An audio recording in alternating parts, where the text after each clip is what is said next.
우리나라 대기업들이 조금씩 변화가 일어나기 시작을 했습니다. 지금 왼쪽은 이제 삼성그룹의 이제 임원 어떤 발표가 난 자료고요.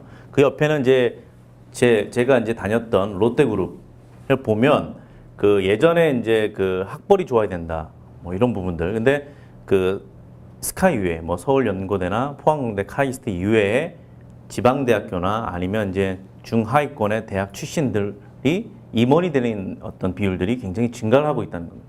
가부장급 핵심 인재 300명을 관찰을 해보면서 저 스스로도 느꼈습니다. 이제 임원이 되는 부분들이 뭐 빽이 있거나 또는 정치를 잘 해야 되는 그런 분들이 임원이 되는 확률이 점점 더 줄어들고 있어요.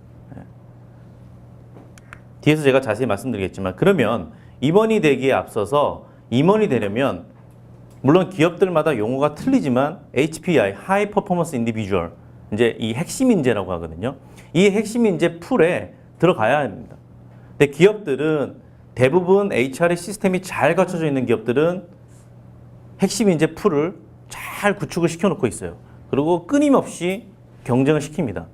그래서 임원이 되는 조건은 먼저 핵심 인재 풀에 들어가야 되는 거죠. 그렇다면 그러면 핵심 인재 풀에 들어가 있는 그런 핵심 인재들이 도대체 누구냐, 어떤 역량을 가지고 있느냐, 그래서 임원이 됐느냐, 이게 이제 궁금한 거죠.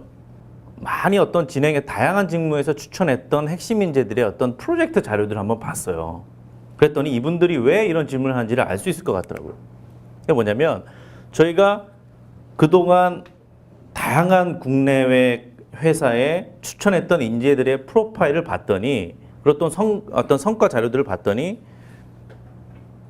예를 들면 이런 거죠. 커피 제조 기업에 다니던 분이 은행으로 이직을 하든가, 거꾸로 은행에서 재직했던 분이 또 커피 제조 회사로 가는, 그러니까 다른 산업으로 이직하는 케이스가 굉장히 급격하게 증가하고 있다는 걸 저희가 발견했거든요. 마스크 시트를 개발했어요. 막걸리 안에 들어있는 뭔가의 어떤 요소가 화이트닝 기능이 있대요. 그래서 저희한테 의뢰한 게 마케팅 담당자를 뽑아달라, 팀장을. 근데 중요한 건 당연히 막걸리 회사지만 유사 어떤 뭐 술이나 이런 업종에 계신 분이 아니라 전혀 다른 화장품 산업에 있는 분을 스카우트하고 싶다는 얘기를 했어요. 기업이 다양한 산업에 진출하고 또한 산업 간의 어떤 경계가 허물어지면서 다른 산업으로 옮기는 그런 케이스들이 굉장히 증가하기 시작합니다. 그러다 보니까 기업 입장에서는 특정 우리가 진출한 산업을 토대로 해서 핵심 인재를 정의하는 일이 굉장히 어떻게 보면 쓸데없는 일이 된 거예요.